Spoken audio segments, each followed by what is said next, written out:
de oración.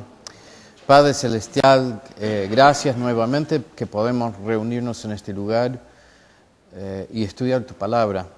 Tu palabra es una lámpara que nos guía. Pedimos, Señor, de que nos estés guiando en esta noche, tanto con esta lección como con lo que sigue más tarde, el momento de adoración y la predicación, que tu palabra nos esté enseñando. Pedimos la influencia de tu Espíritu Santo y pedimos que nos permitas tener corazones abiertos, oídos abiertos y mentes abiertas. En el nombre del Señor Jesús. Amén. Bueno, comenzamos la semana pasada con este tema de la cosmovisión. A ver, ¿qué es la cosmovisión? ¿Quién me puede decir?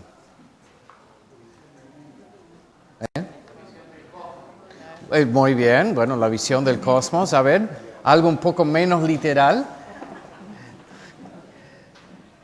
Cosmovisión.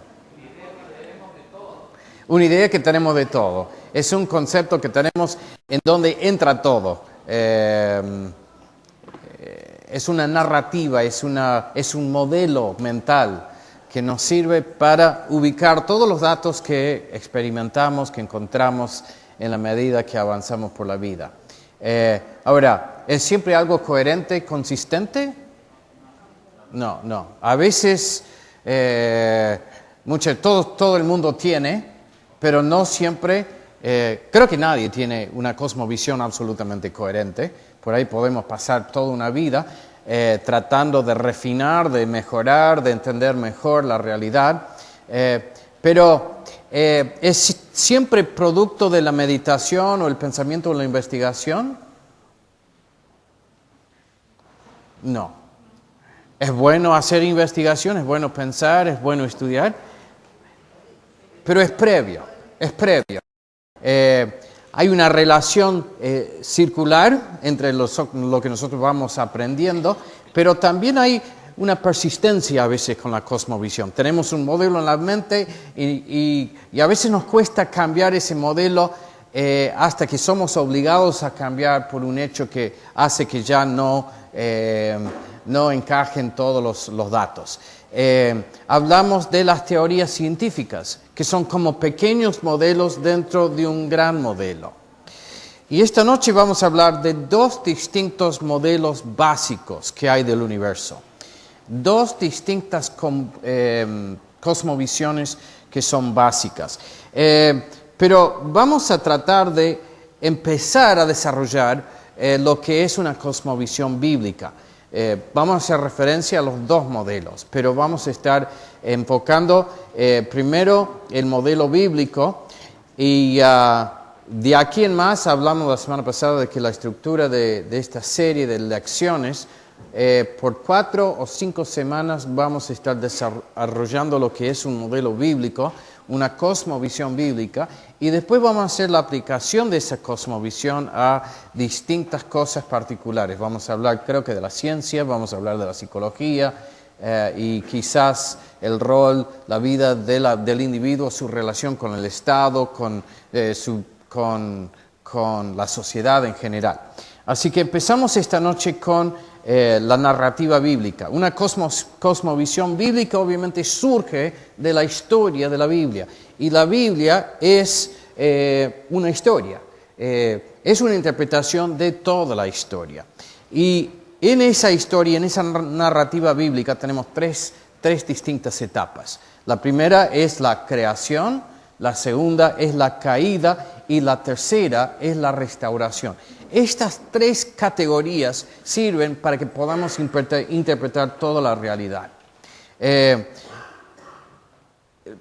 Son categorías que cada una de esas, si nos ponemos a pensar, es netamente bíblico. Y cada una de estas cosas, en lo que sería la cosmovisión típica del mundo, no serían conceptos aceptados.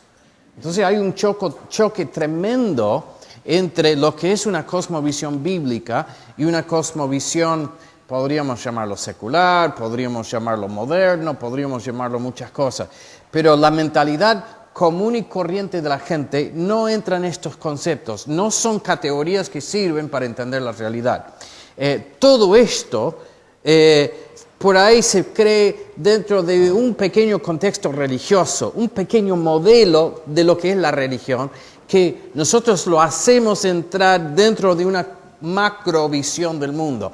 O sea, puede ser, si somos personas religiosas, que aceptamos estas categorías, pero no como explicaciones del gran todo, sino simplemente conceptos religiosos que a lo mejor nos sirven dentro de un pequeño entorno religioso, pero no como explicación del todo. La postura bíblica es contraria. Toma estos conceptos y las ve como la interpretación de todo.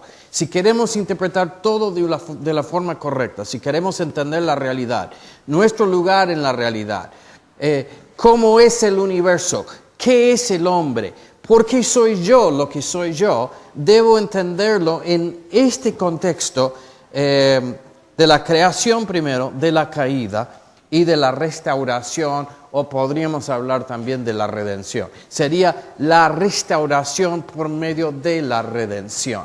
Pero para hacerlo más sencillo, la creación de Dios, la caída del hombre y la restauración, también actividad de Dios, obra de Dios, para restaurar su creación original. Bueno, todo esto comienza obviamente en los primeros 3 capítulos de Génesis. Génesis 1 al 3 hablan de la creación de todo, en los 7 días de la creación. Después habla de la creación especial del hombre y después habla de la caída del hombre y la consecuencia de esa caída, no solamente sobre el hombre, sino sobre toda la creación. Estos 3 versículos, 3 capítulos, vemos muchas cosas que son esenciales para entender todo. Vemos, por ejemplo, la naturaleza de Dios. Vemos, aunque no de forma explícita, pero está, por ejemplo, la Trinidad. Vemos justamente la naturaleza del hombre, la relación del hombre con el universo, con la creación y la relación del hombre con el Dios que lo ha creado. Si queremos entendernos, si queremos saber cuál es nuestro propósito, tenemos esos 2 puntos de referencia importantísimos. ¿Cuál es nuestra relación con el mundo en que vivimos y cuál es nuestra relación con el que ha creado todo? ¿Cuál es el rol del hombre? Vemos el hecho de que Dios ha hecho el hombre según su imagen, según su semejanza. Vemos que Dios lo ha hecho, le ha dado un cargo importante, una posición dentro de la creación, lo ha hecho mayordomo sobre todo. Y vemos cuál es el efecto. Vemos la caída del hombre y el impacto nocivo que tiene no solamente sobre la raza humana, sino sobre la creación entera. Son todas cosas que si queremos entender la realidad que nos rodea, y yo creo que en la medida que empezamos a entenderlo, vemos que la postura bíblica, la cosmovisión bíblica es la más realista. Se ha hecho un ataque muy fuerte sobre los primeros capítulos de Génesis de un punto de vista científico. Y así como hablábamos de que antes el hombre tenía una cosmovisión que se nutría de estos conceptos y la ciencia era un modelo que estaba dentro de ese gran todo. O sea, una cosmovisión con un modelo que era la ciencia. Ahora, lo que antes era el modelo dentro de la ciencia, eso se expande y ahora ha quedado la postura religiosa como una cosa aislada dentro de una cosmovisión materialista. Ha habido una inversión de los roles y el efecto ha sido nocivo sobre la sociedad y sobre el ser humano. Entonces, cuando vemos esta historia que se desarrolla en todas las Escrituras, en toda la Biblia, los primeros 3 capítulos son de muchísima importancia. Hablamos de 3 distintas etapas: creación, caída y restauración. En realidad, las primeras 2 etapas de toda la historia tienen lugar en los primeros 3 capítulos. Y todo lo que sigue a partir del capítulo 3 de Génesis, empezando en el capítulo 3, tenemos el protoevangelio, la promesa de Dios de que por medio del nacimiento virginal, Dios va a restaurar toda su creación. De que lo que está fuera de lugar, lo que se ha roto, lo que está quebrado dentro de la creación, va a encontrar respuesta, va a ser sanada por el actuar de Dios por medio de la simiente de la mujer. Entonces tenemos el protoevangelio dentro de los primeros 3 capítulos. Y a partir del capítulo 4, lo que tenemos en todo el resto de la Biblia, Génesis 4 hasta el Apocalipsis, es el desarrollo de la historia del plan de restauración de Dios. Pero los primeros 3 capítulos son de suma importancia, porque es lo que le dan sentido a todo lo que sigue. No entendemos por qué ocurre todo lo que ocurre en todo el resto de la Biblia si no entendemos lo que ocurre en los primeros 3 capítulos. ¿Por qué Dios? El libro de Génesis es uno de los 5 libros del Pentateuco. Moisés es el que escribe el libro, es para el pueblo judío. El pueblo judío es un pueblo escogido. Ahora, estos 3 capítulos son la explicación de por qué Dios está haciendo lo que está haciendo con el pueblo judío. Ahora, deben entender ellos de que no en realidad tiene que ver con ellos solamente. Esto no es un plan nacional, no es un plan tribal, sino que es parte del proceso divino de restaurar todas las cosas.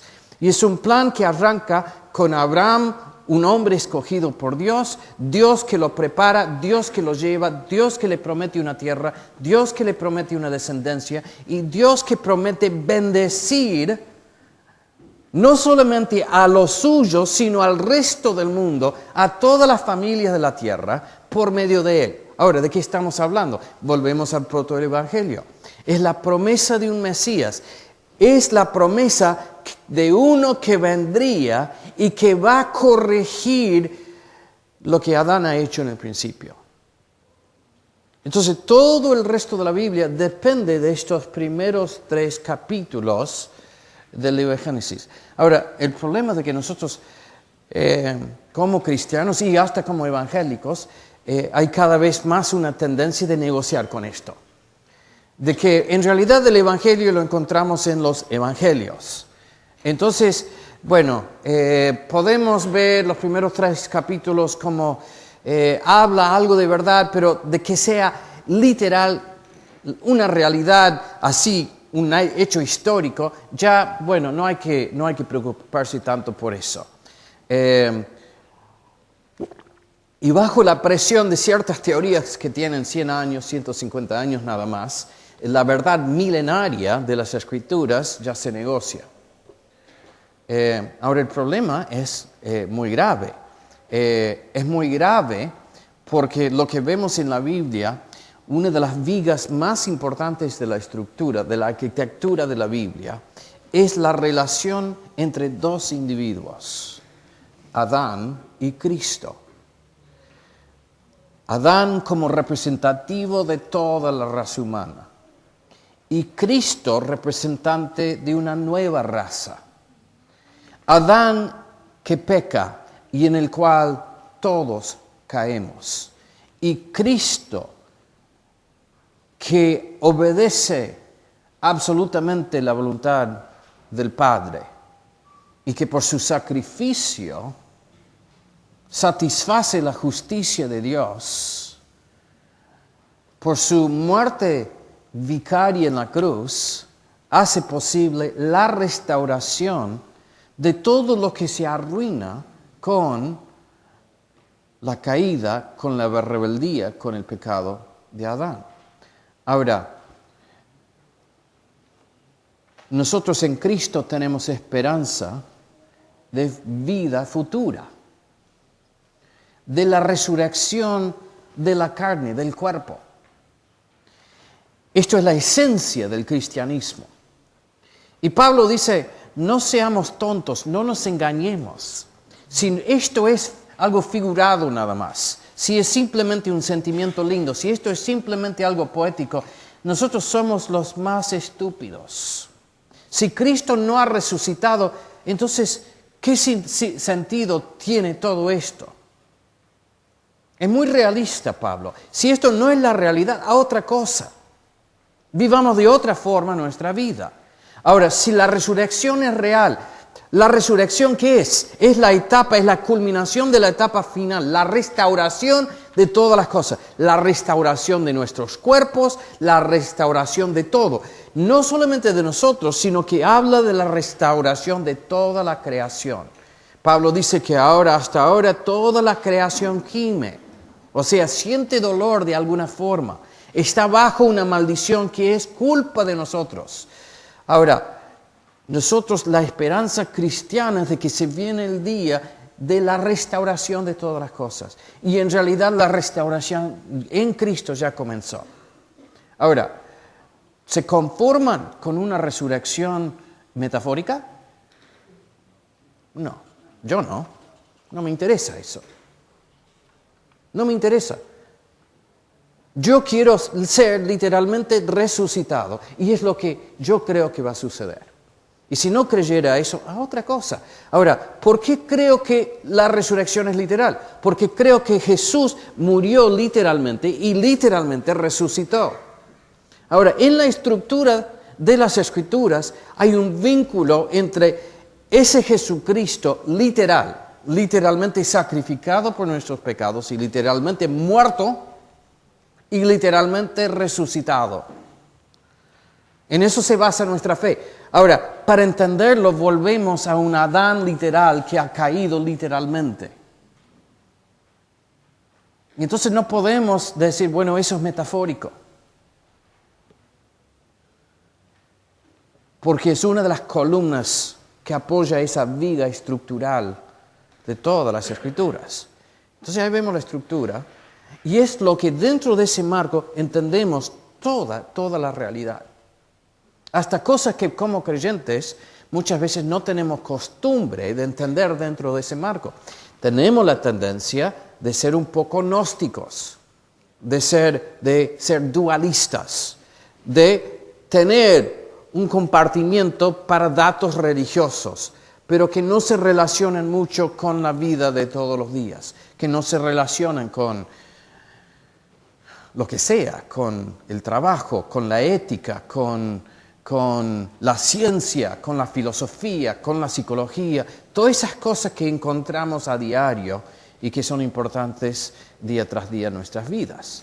Y vivimos vidas divididas y el propósito de esta materia es empezar a mostrarnos cómo podemos traer cada una de estas cosas dentro de una cosmovisión realmente cristiana, realmente bíblica. Entonces, restauración. Vemos 3 etapas, 3 conceptos claves: creación, caída, restauración. Primeros 3 capítulos de Génesis, tenemos los primeros 2 pasos, las primeras 2 etapas, y la tercera etapa es lo que relata el resto de la Biblia. Ahora, cuando vamos a Génesis 1:1, y mucho no vamos a salir esta noche, por lo menos, de Génesis 1:1.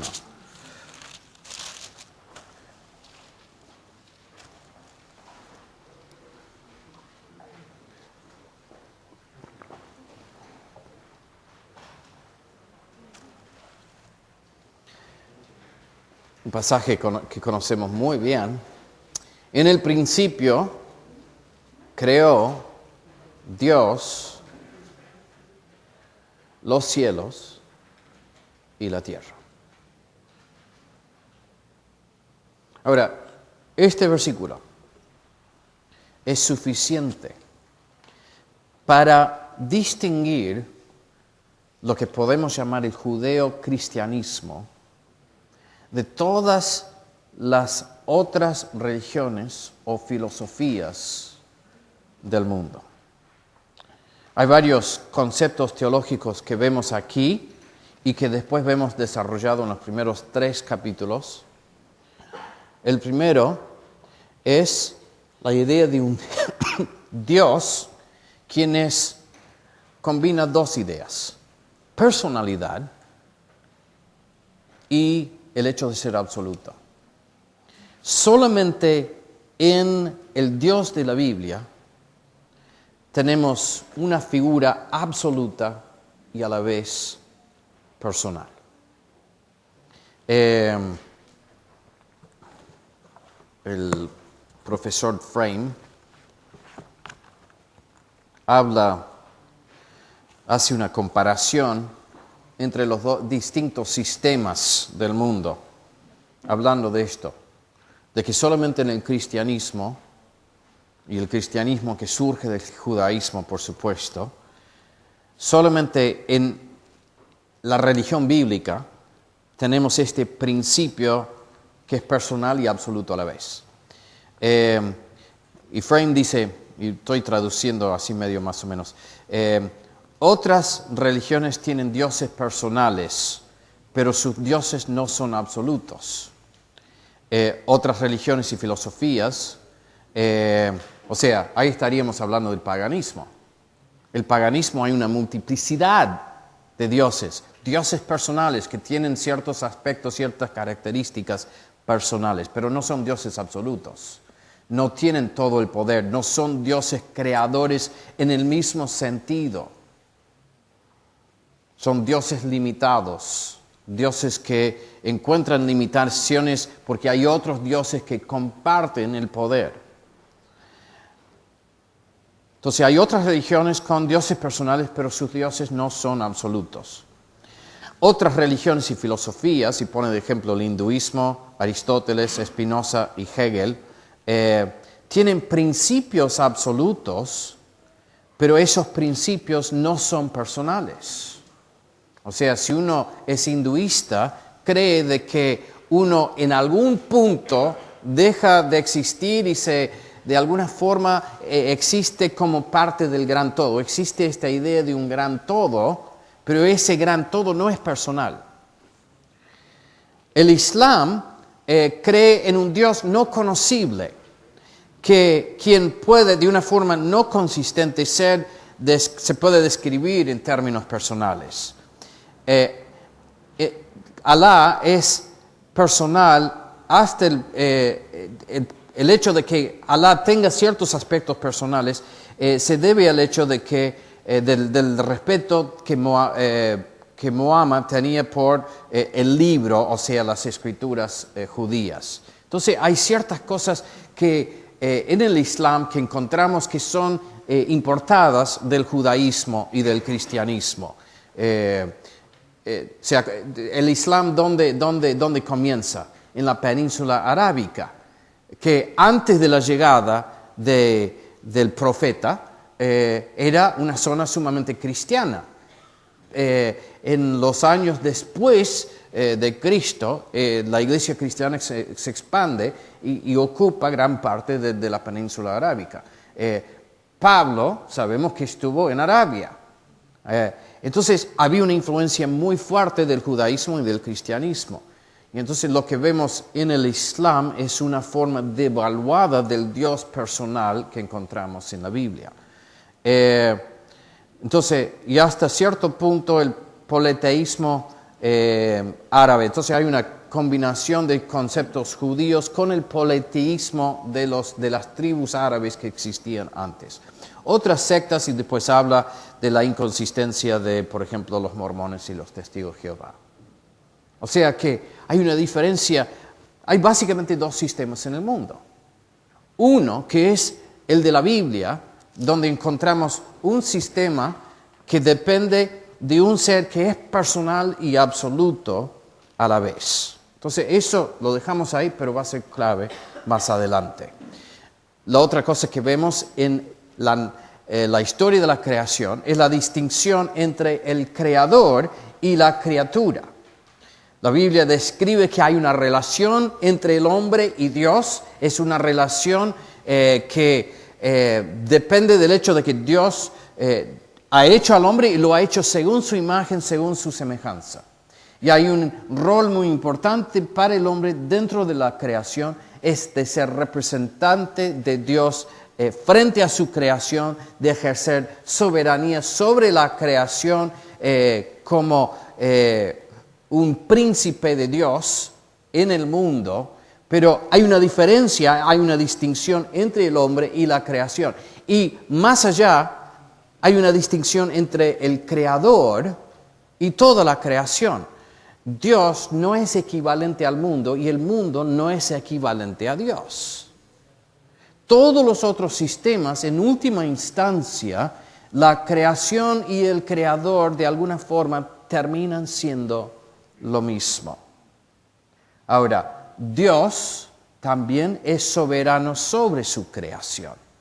Su soberanía es absoluta. Nosotros entendemos que Dios ha hecho todo por su pura voluntad, por su palabra en el principio. Dios dijo y se hizo. No solo que Dios ha hecho la creación original, sino que Dios sigue ejerciendo un control soberano sobre su creación hasta el día de hoy. Hay una doctrina muy importante. Ayer en una reunión de los líderes de los adolescentes y de la escuela dominical, hablamos un tiempo sobre la importancia de la doctrina de la providencia.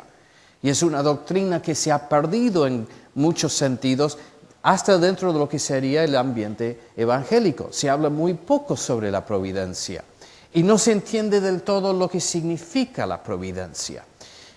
Si hablamos de la providencia, si preguntamos qué es la providencia, ayer hubo buenas respuestas, pero tenemos la tendencia de pensar, bueno, la providencia es el hecho que Dios provee lo que yo como creyente necesito. Él cuida de mí, Él se preocupa de mí. Y eso es cierto, eso está dentro de lo que es la doctrina de la providencia. Pero la doctrina de la providencia es más amplia.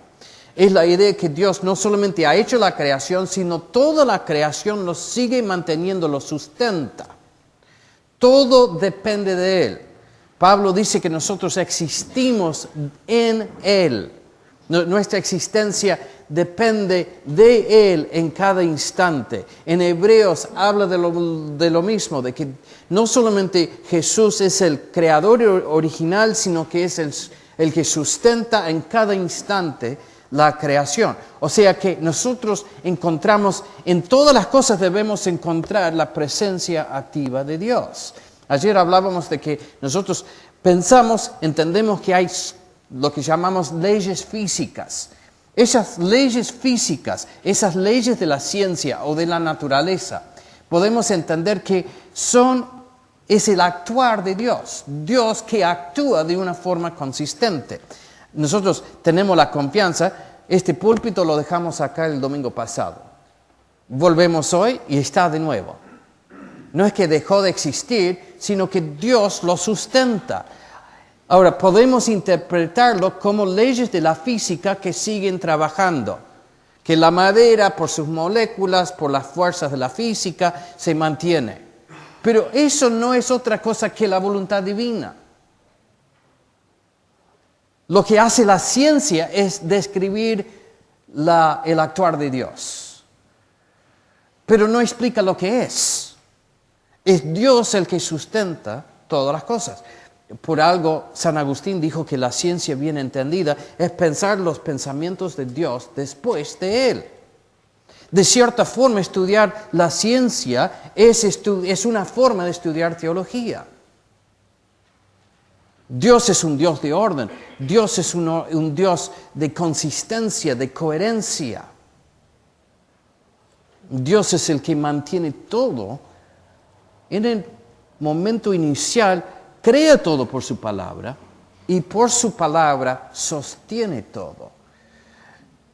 La semana que viene vamos a hablar de la relación entre la ley de Dios y la ciencia, que por ahí es un concepto que no hemos antes unido en nuestras mentes, pero empezamos a tomar los primeros pasos en cuanto a eso en esta noche.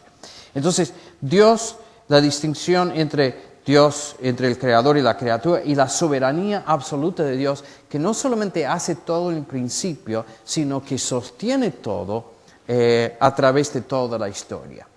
Y la naturaleza trinitaria de Dios, que es un tema para desarrollarlo a fondo, y no vamos a tener mucho tiempo, pero resuelve muchos problemas que en la filosofía que no se pueden resolver si no tenemos esta base trinitaria. Hay un problema importante en la filosofía, que es la relación entre la unidad y la diversidad. ¿Cómo le damos importancia a las dos cosas? ¿Cómo se congenian esas dos cosas? Bueno, la teología cristiana tiene una respuesta. No vamos a dedicar mucho tiempo a eso, pero son cosas que encontramos en el primer capítulo de Génesis. Bueno, entonces lo que estamos queriendo establecer es de que hay dos distintas posturas básicas, dos distintas cosmovisiones. El teísmo por un lado y lo que podemos llamar el materialismo. Ahora, por ahí llamarlo materialismo es un poco sencillista, pero por ahora nos sirve. Entonces, podríamos hablar de monismo quizás mejor. Más abajo van a ver que hay un diagrama al final, en la última parte. Hay dos distintas posturas. En la primera vemos un Dios creador, que es el círculo grande, y abajo el mundo. Y las dos cosas se comunican, hay comunicación entre el creador y el mundo, pero no son la misma cosa, no son sinónimos. Y tampoco hay una conexión directa, depende de la actividad divina, de la comunicación divina, que haya conexión entre el Dios creador y el universo que Él ha creado. La otra postura es de que todo es un gran todo, que si hay algo divino es algo que surge de ese gran todo. Entonces, eso lo vamos a ver mejor cuando llegamos al final de la lección. ¿Cómo vamos de tiempo? ¿Cuándo tengo que terminar? ¿A qué hora empezamos? ¿A las 7:30 comenzamos? Ah, bueno. Entonces hasta, bueno. ¿Vamos 20 minutos? ¿Llevamos 20 minutos? ¿Faltan? ¿Me faltan 20? Ah, andamos mal. ¿En serio?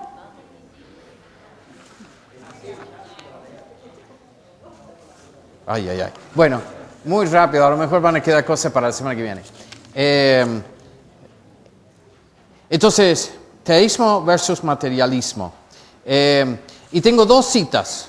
No, a lo mejor podemos terminar, vamos a hacer el intento. Dos citas importantes. El primero de Bertrand Russell. Bertrand Russell fue un importantísimo filósofo británico del siglo pasado.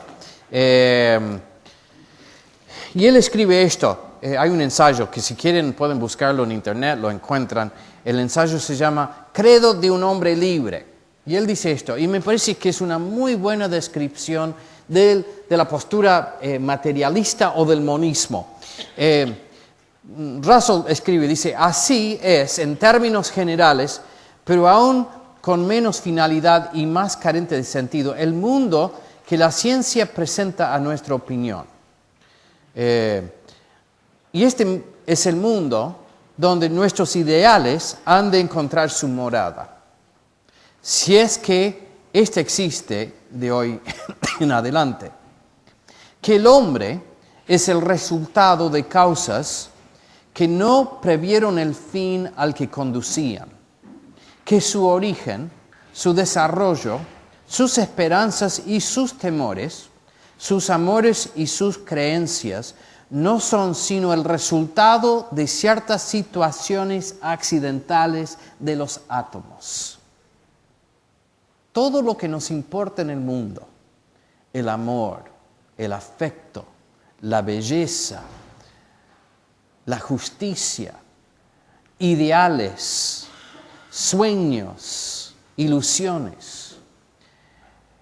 Según el profesor Russell, no son sino el resultado de ciertas situaciones accidentales de los átomos.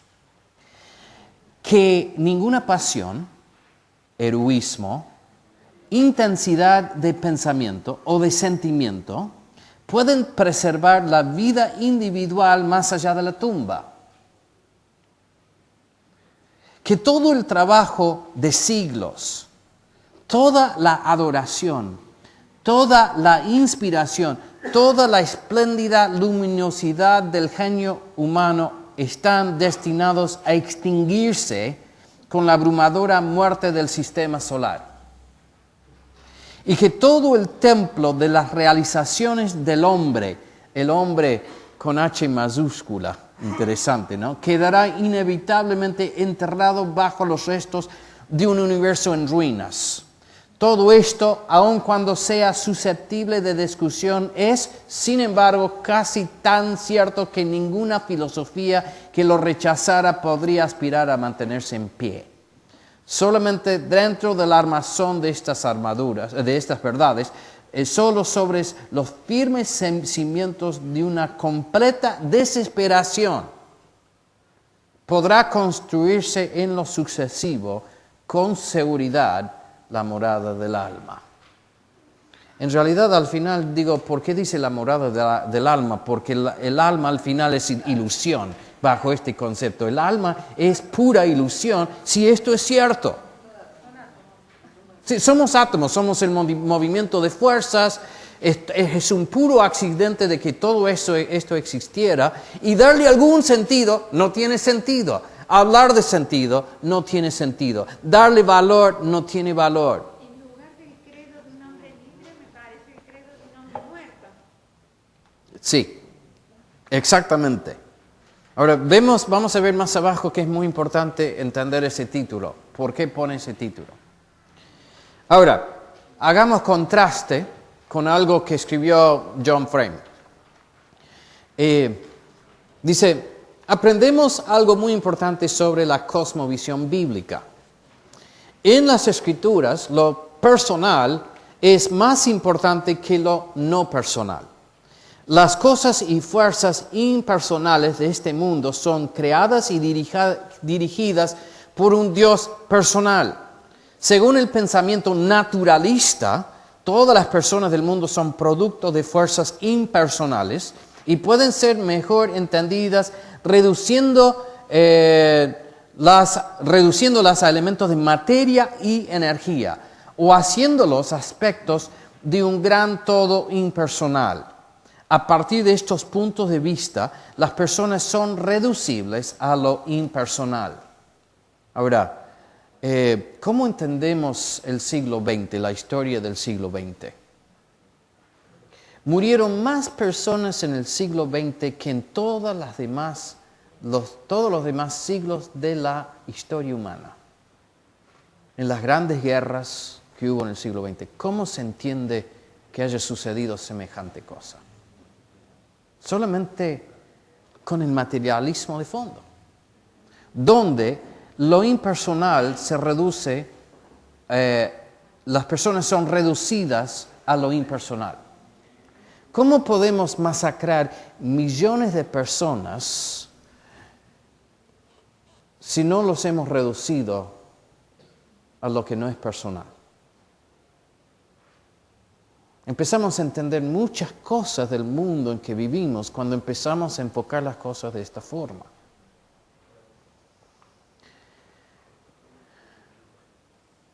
A partir de estos puntos de vista, las personas son reducibles a lo impersonal.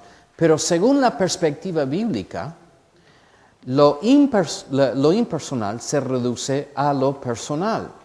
Materia, energía, movimiento, tiempo y espacio están bajo el dominio de un Señor personal.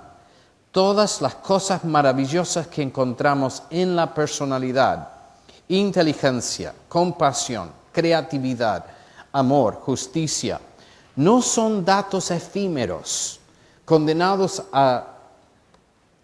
creo que deben ser liquidados en una calamidad cósmica, sino que son aspectos de lo que tiene más permanencia de lo absoluto. Son estas cosas al final lo que le dan definición al universo. Esto de John Frame en la doctrina de Dios. Noche y día. Noche y día. Tenemos básicamente dos opciones. Todo lo que vemos, incluyendo la raza humana, incluyéndonos a nosotros, incluyendo mi esposa, incluyendo mi nieto Noah, que recién empieza a caminar, podemos reducirlo a simplemente el movimiento de átomos. Y cuando entendemos eso, entendemos que hablar de mi nieto Noah con ternura y lo que hizo y cómo lo amo, bueno, nos sirve porque nos hace sentirnos bien, pero en realidad no significa nada. Es pura ilusión. O es al revés. Todo lo material surge no de un proceso material, sino de una persona. De una persona absoluta, que nos ha hecho según su imagen y según su semejanza. Y que por lo tanto nos ha infundido con un valor infinito.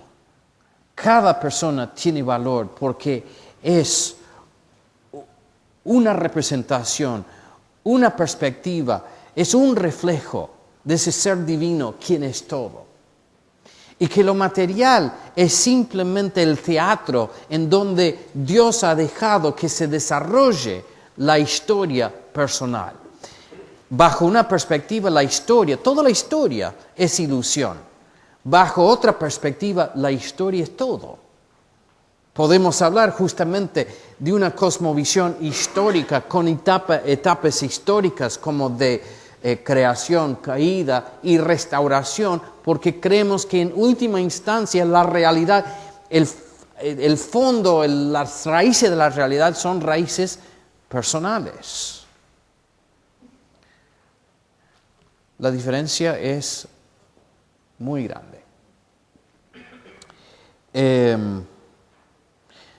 Uno dice, bueno, frente a estas grandes diferencias,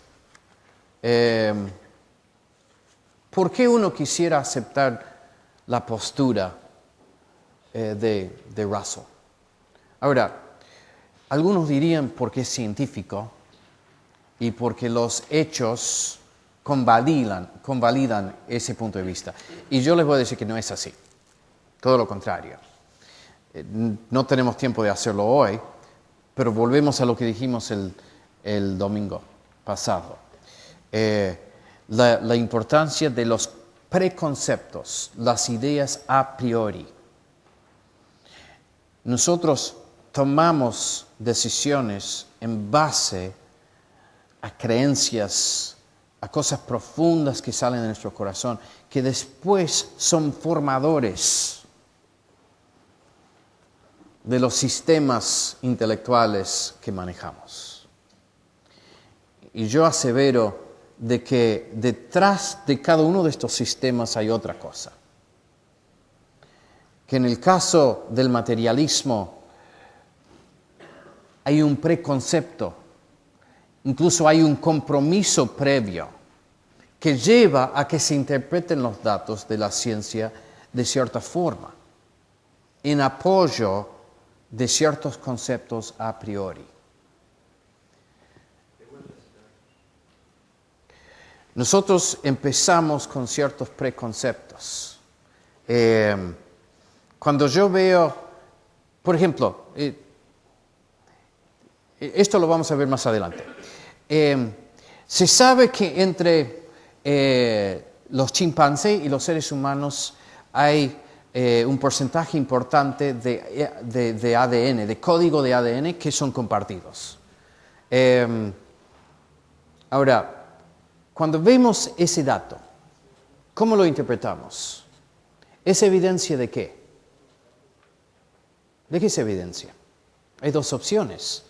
Y la opción que a vos te va a convencer va a tener en gran parte algo que ver con tus convicciones, tus preconcepciones, con tus convicciones a priori. Hay dos opciones. Muestra de que el hombre de alguna forma es descendiente físico de los monos, del sistema de la evolución. O otra opción, que también es absolutamente válida, es de que muestra la existencia de un común diseñador. Ahora, eso podemos charlarlo por mucho tiempo. Y una de las cosas, si tengo tiempo, tengo un artículo por un científico que es también teólogo, que desarrolla este concepto, es muy interesante. Y si tengo tiempo de traducirlo, lo voy a traducir, pero es medio larguito, es medio complicado. Para los que leen inglés, sí les puedo dar una copia. Pero sin entrar en los detalles de esa discusión, nosotros cuando encontramos datos, nuestra postura previa hace que nosotros interpretemos los datos según esa postura previa. Entonces Bertrand Russell tiene una postura previa, tiene una cosmovisión materialista. Entonces, por lo tanto, cuando ya empezamos a hablar de datos científicos, siempre le va a dar una interpretación materialista. Ahora, ¿por qué? Él mismo nos dice. Encontramos el secreto, la clave, en el título de su ensayo. Dice, Credo de un hombre libre. Él escribe, breve e impotente es la vida del hombre. De nuevo, hombre con mayúscula. Sobre él y su estirpe se abata lenta y segura una suerte oscura y despiadada. Ciega para el bien y el mal, indiferente a la destrucción, la omnipotente materia avanza en su implacable camino. Para el hombre, condenado hoy a perder lo más querido, mañana a traspasar él mismo el umbral de la oscuridad. Lo único que le queda para amar, antes de que se abata el golpe, son los pensamientos elevados que ennoblecen su pobre existencia. Desdeñando los cobardes terrores del esclavo del destino, reverenciar ante el altar lo que sus propias manos han creado.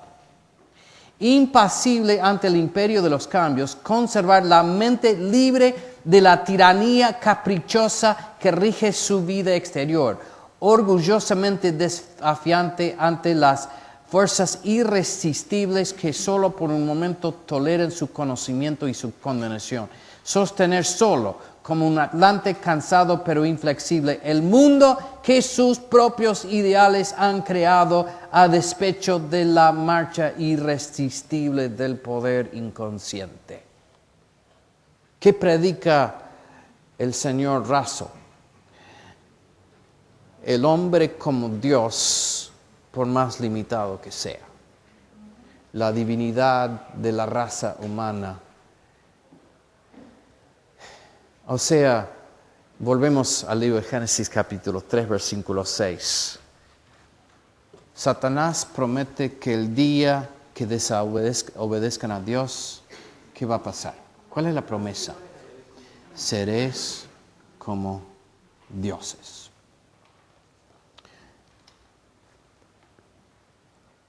Ahora, volvemos al concepto de que solamente en la religión bíblica existe un principio absoluto que es personal. Quería leerles, no vamos a tener tiempo. ¿Cuánto tiempo me queda? 10 minutos. Sí, eso lo voy a saltar porque no tenemos tiempo. Vamos a ir resumiendo. Solamente en la religión bíblica existe un principio absoluto que es personal. Eso lo dice Frame. Ahora, ¿cuál es el próximo punto lógico en ese proceso? Si aceptamos que hay un Dios creador, el problema es de que lo más probable es de que ese sea un Dios que revele ley. Un creador personal implica ley. La existencia de una ley divina. Y lo que ha expresado Russell es el anhelo de ser libre de la ley divina, de ser un pequeño Dios con la capacidad de hacer la ley propia. Y para él es preferible pensar en la extinción de todo lo que tiene valor.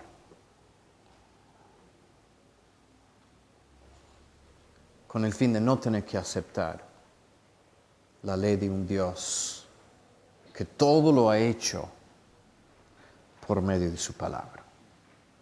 Bueno, entonces redondeamos el creador. La semana que viene vamos a hablar de la creación en sí. Pero es importante establecer como base la idea de un Dios creador personal. Esa combinación de conceptos. un Dios absoluto y a la vez un Dios personal. Es lo que distingue la cosmovisión bíblica de todos los demás sistemas. Entonces, en el diagrama, básicamente ese es el diagrama del profesor Van Til. Este diagrama, algunos se acuerdan que lo ha usado Jaime Adams. Van Til fue profesor de él hace muchos años. No estoy diciendo que Jaime es viejo, pero Van Til fue profesor, creo que comenzó enseñando en los años 20 o 30, y enseñó hasta el año 60 y algo, así que tuvo una carrera muy larga. Pero el diagrama es este. El teísmo enseña de que hay un Dios, el círculo grande.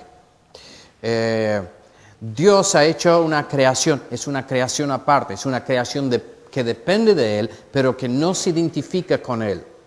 No son sinónimos, Dios y su creación. Las dos rayitas hablan de la relación que existe entre Dios y su creación y la posibilidad de la relación con el ser humano, aunque esa relación está dañada. El materialismo o el monismo enseña que hay una sola realidad, todo dentro de un solo círculo, que la base de todo es la materia, que son los procesos, los átomos que se mueven, como decía el señor Russell.